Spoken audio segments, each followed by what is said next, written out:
He supported us in founding the Yale China program on child development at Yale University. Dr. Zigler had a lifelong commitment to providing the whole child approach to education. As a head start, the Yale China program on child development aims to provide children a good start through cross-cultural academic collaborations.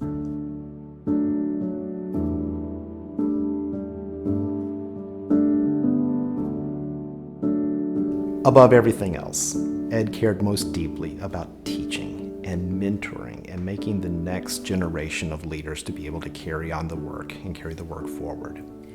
I had the honor of being in Ed's orbit for 21 years, first as a graduate student and then as assistant director of the Bush, then Zigler Center.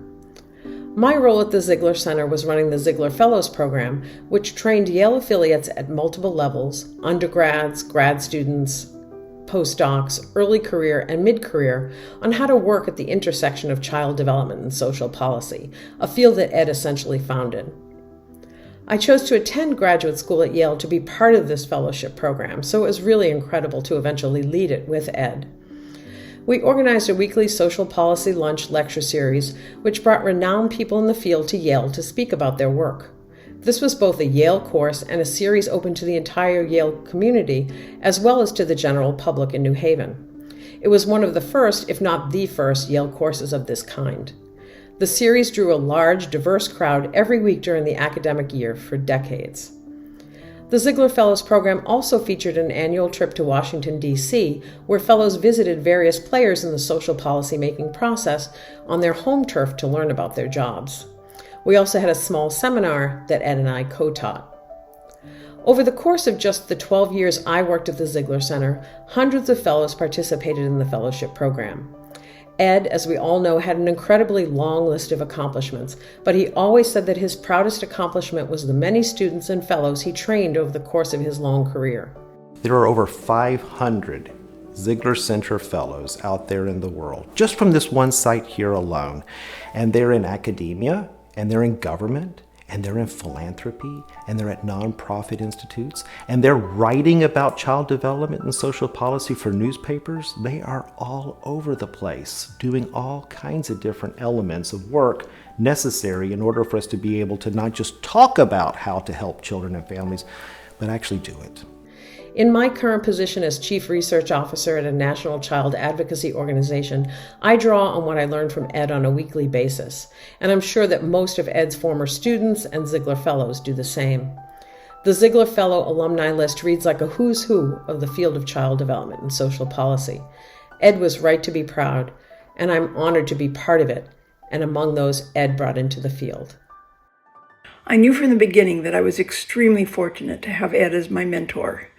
But I truly appreciated him when I did a summer internship at the Office of Child Development, which he had led. The first thing I saw when I walked in the door was this giant portrait of Ed Zigler.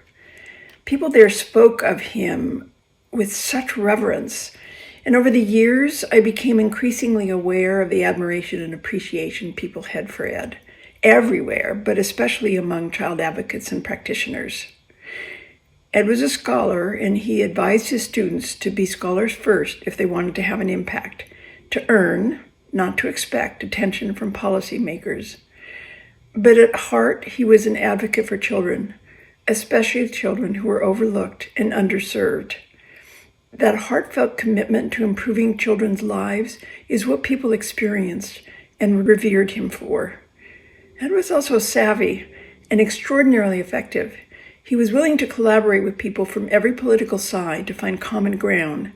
This is, as we all know, a rare quality these days. He persisted and regrouped when necessary, reminding us all that we might not be successful in a particular moment, but we needed to be ready when the right moment came along. Ed taught us to remain vigilant after victories because successes can be easily reversed. He had a vision that his students and everybody who worked with him needed to be the very, very best they could be, and that it was his job to inspire that bestness in all of us. If I was working on a chapter or working on a journal article with Ed, I felt like the weight of all the children of the world was on my shoulders with this article, that the lives of babies were in the balance on the basis of just some article that I was writing.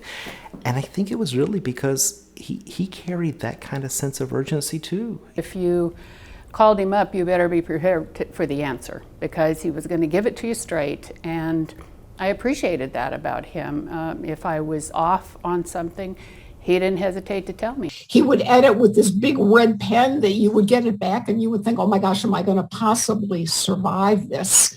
My office was in many ways a home to many students after their encounters with Ed. So yes, it is true, he was hard, but it was always in everybody's best interests. And we all strive to live up to his expectations for all of us. And frankly, I think he made every one of us better scholars as a result of that. Ed turned me into a scholar, first and foremost, whose activism drew from science.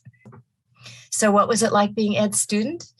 It could be terrifying at times. He did not tolerate fools or students who gave up on themselves, but he always had his students' backs. He always picked us up when we faltered, and he always celebrated our achievements. He was like a second father to me.